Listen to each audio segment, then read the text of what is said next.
या ठिकाणी ॲप्लाय करायचं सर्वात महत्त्वाचं बेनिफिट तुम्हाला पहिलं भेटतंय ते म्हणजे ॲप्लिकेशन फीज. सर्व विद्यार्थी या ठिकाणी ॲप्लाय करू शकतील. जसं की तुम्ही वुमेन कॅन्डिडेट आहात, त्याचबरोबर मित्रांनो तुम्ही एस-सी, त्याचबरोबर एस-टी कॅन्डिडेट आहात, त्याचबरोबर तुम्ही पी-डब्ल्यू-डी एक्स सर्व्हिसमॅन कॅन्डिडेट आहात. तर तुम्हाला कुठलीही फीज नाही, ₹0 या ठिकाणी फीज असणार आहे. जरी तुम्ही ओ-बी-सी आणि ओपन कॅन्डिडेट आहात, तरी देखील फक्त ₹100 तुम्हाला फीज ठेवण्यात आलेली आहे. तर फक्त तुम्हाला ऑनलाईन ॲप्लाय करायचं आहे आणि महत्त्वाचं म्हणजे मित्रांनो मराठीमधून ही एक्झाम होणार आहे तुमची आणि सरळ सेवेप्रमाणे डायरेक्ट रिक्रुटमेंट म्हणजे फक्त एकच परीक्षा याची तुमची घेतली जाणार आहे. त्यासाठी मित्रांनो हा व्हिडिओ शेवटपर्यंत पाहत राहा. ए टू झेड माहिती तुम्हाला या व्हिडिओमध्ये पाहायला भेटणार आहे.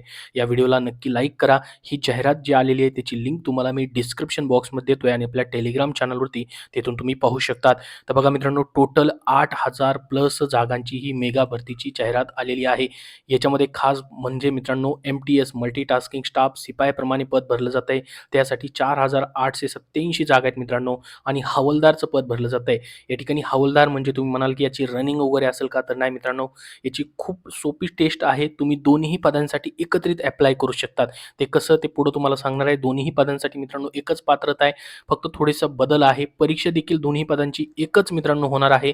तर बघा हवालदारसाठी 439 जागा आहेत आणि एम-टी-एससाठी 4,887 जागा आहेत. टोटल 8,000 पेक्षा जास्त जागांची ही पदभरती मित्रांनो केली जात आहे. तर याच्यासाठी मित्रांनो पाहू शकता एसेन्शियल क्वालिफिकेशन म्हणजे तुमची पात्रता फक्त 10वी पास ठेवण्यात आलेली आहे. 10वी पासवरती तुम्ही या ठिकाणी ह्या दोन्ही पदांसाठी ॲप्लिकेशन करू शकता. अतिशय सोपी अशी पात्रता आहे, काही कॉम्प्लिकेटेड नाही आहे. तर लिंक तुम्हाला डिस्क्रिप्शन बॉक्समध्ये दिलेली आहे अर्ज करण्यासाठी.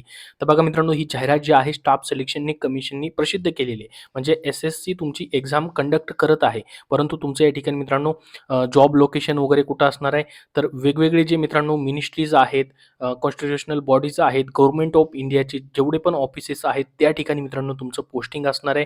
अतिशय चांगला सेंट्रल गव्हर्नमेंटचा हा जॉब तुम्हाला महाराष्ट्रामध्ये राहून या ठिकाणी भेटत आहे मित्रांनो. तर याच्यासाठी तुम्हाला पेमेंट देखील 7व्या वेतन आयोगानुसार असणार आहे. 7 सी-पी-सीनुसार या ठिकाणी पेमेंट वगैरे असणार आहे. सर्व तुम्हाला भत्ते सेंट्रल गव्हर्नमेंटचे वगैरे दिले जाणार आहेत. तर पहा मित्रांनो याच्यासाठी तुमची जी एक्झाम होणार आहे, जसं मी तुम्हाला सांगितलं स्कीम ऑफ एक्झामिनेशन फक्त एक परीक्षा होईल. ती पण मित्रांनो या ठिकाणी मराठीमधून असणार आहे. मराठी लँग्वेज तुम्ही यासाठी सिलेक्ट करू शकतात. इंग्लिश, मराठी दोन्हीही प्रश्न तुम्हाला या ठिकाणी विचारले जातील. तर कशी परीक्षा होणार आहे पहा, कॉम्प्युटर बेस्ड एक्झामिनेशन होणार आहे, ज्याच्यामध्ये सेशन 1 आणि सेशन 2 असे 2 सेशन आहेत. परंतु तुम्ही म्हणाल की 2 पेपर आहेत का? तर नाही. एकाच दिवशी हे दोन्ही पेपर मित्रांनो तुमचे कंप्लीट केले जाणार आहेत. वेगवेगळे 2 सेशन असणार आहेत. तर बघा पहिला सेशन 45 मिनिट्सचा आहे, दुसरा सेशन 45 मिनिट्सचा आहे. पहिल्या सेशनमध्ये तुम्हाला न्यूमेरिकल आणि मॅथेमॅटिकल एबिलिटीवरती 20 प्रश्न 60 मार्काला या ठिकाणी असतील. त्यानंतर रिझनिंग एबिलिटीवरती, प्रॉब्लेम सॉल्व्हिंगवरती 20 प्रश्न 60 मार्काला असतील. याच्यासाठी तुम्हाला पहिल्या सेशनसाठी कुठलीही निगेटिव्ह मार्किंग असणार नाही. मात्र दुसऱ्या सेशनसाठी तुम्हाला निगेटिव्ह मार्किंग असेल मित्रांनो, ज्यामध्ये जनरल अवेअरनेस आणि इंग्लिश लँग्वेजवरती प्रश्न असतील. 25-25 प्रश्न 75-75 मार्क्ससाठी असतील. तर फक्त एवढाच पेपर तुमचा होणार आहे. याच्या व्यतिरिक्त दुसरं काही नाही. फक्त एक पेपर तुमचा या ठिकाणी मित्रांनो सरळ सेवेप्रमाणे घेतला जातो. तर ही संपूर्ण माहिती तुम्हाला याच्यामध्ये दिलेली आहे. पहिल्या सेशनसाठी निगेटिव्ह मार्किंग नाही, दुसऱ्या सेशनसाठी निगेटिव्ह मार्किंग असणार आहे. तर बघा याच्यामध्ये तुम्हाला डिटेलमध्ये सिलेबस त्यांनी पी-डी-एफ फाईलमध्ये दिलेला आहे. प्रत्येक टॉपिक्स वाईज काय-काय विचारलं जाईल त्यासाठी तुम्हाला ही पी-डी-एफ फाईल डाउनलोड करायची लिंक डिस्क्रिप्शन बॉक्समध्ये आहे किंवा ssc.gov.in या संकेतस्थळावरती देखील तुम्हाला पाहायला भेटेल. आता मित्रांनो याच्यामध्ये पहा एम-टी-एसची जी पोस्ट आहे ती नॉन टेक्निकल पोस्ट आहे. यासाठी कुठलीही फिजिकल वगैरे नाही. परंतु हवालदारची पोस्ट आहे. तुम्ही दोन्ही पदांसाठी जर ॲप्लाय केलं तर दोन्हीसाठी पात्रता सेम आहे. फक्त हवालदार या पदासाठी तुमचं फिजिकल इफिशियन्सी टेस्ट पी-ई-टी घेतली जाईल आणि फिजिकल स्टँडर्ड टेस्ट पी-एस-टी घेतली जाईल. तर बघा फिजिकल इफिशियन्सी टेस्टमध्ये तुमचं फक्त वॉकिंग असणार आहे. रनिंगचा या ठिकाणी उल्लेख नाही आहे. 1600 मीटर्स 15 मिनिटामध्ये तुम्हाला फक्त वॉकिंग करायचं आहे मेल कॅन्डिडेटला आणि फिमेल कॅन्डिडेटसाठी 1 किलोमीटर 20 मिनिटामध्ये फक्त वॉकिंग तुम्हाला करायचं असणार आहे. त्याच्यानंतर मित्रांनो फिजिकल स्टँडर्ड टेस्ट पी-एस-टीमध्ये म्हणजे हाईट तुमची मेल कॅन्डिडेटला 157 सेंटीमीटर फक्त मागितलेली आहे. पोलीस भरतीपेक्षा या ठिकाणी कमी आहे. तुम्ही हाईट या ठिकाणी तुम्ही बसू शकता. त्यानंतर फिमेल कॅन्डिडेटसाठी फक्त 152 सेंटीमीटर या ठिकाणी हाईट त्यांनी मागितलेली आहे. वेट वगैरे चेस्ट मेल कॅन्डिडेटसाठी तुम्ही या ठिकाणी सविस्तरपणे पी-डी-एफ फाईलमध्ये चेक करू शकतात. आता मित्रांनो ही जी संपूर्ण प्रोसेस होणार आहे त्यासाठी महाराष्ट्रामधून तुम्हाला एक्झाम देता येईल का?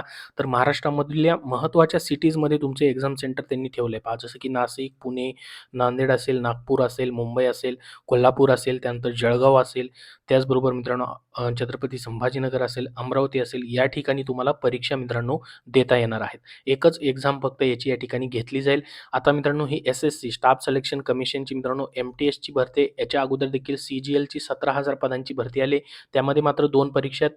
ती मराठीमधून नाही होणार, परंतु एम-टी-एसची ही जी परीक्षा मित्रांनो आलेली आहे, याची परीक्षा मात्र तुमची मराठीमधून घेतली जाणार आहे. तर संपूर्ण डिटेल तुम्हाला दिलेले आहेत. ऑनलाईन ॲप्लिकेशन ऑलरेडी चालू झालेले आहेत. तुम्हाला नक्की या ठिकाणी ॲप्लाय करता येणार आहे. अजून याची लास्ट डेट गेलेली नाही. लास्ट डेट याची मित्रांनो जी ठेवण्यात आलेली आहे, आपण जर बघितलं तर तुम्हाला 31 जुलैपर्यंत तुम्हाला ॲप्लाय करता येणार आहे किंवा 1 ऑगस्टपर्यंत तुम्ही या ठिकाणी पेमेंट वगैरे त्याचं पूर्ण करू शकता. तर 31 जुलैच्या अगोदरच तुम्ही ॲप्लिकेशन या ठिकाणी करून द्या. याची एक्झाम शेड्यूल देखील त्यांनी दिलेलं आहे. ऑक्टोबर-नोव्हेंबर 2024 मध्ये या ठिकाणी तुमचं एक्झाम जी आहे या ठिकाणी कंडक्ट केली जाईल असं या ठिकाणी म्हटलेलं आहे. फक्त एकच एक्झाम आहे. ऑक्टोबर किंवा नोव्हेंबरमध्ये लगेच एक्झाम तुमची होणार आहे. तर याबद्दल अजून तुमचे काही प्रश्न असतील तर कमेंट बॉक्समध्ये विचारा. हा व्हिडिओ नक्की शेअर करा व लाईक करा आणि पुढील सर्व अपडेट्ससाठी आपल्या चॅनलला सबस्क्राईब करून ठेवा. धन्यवाद.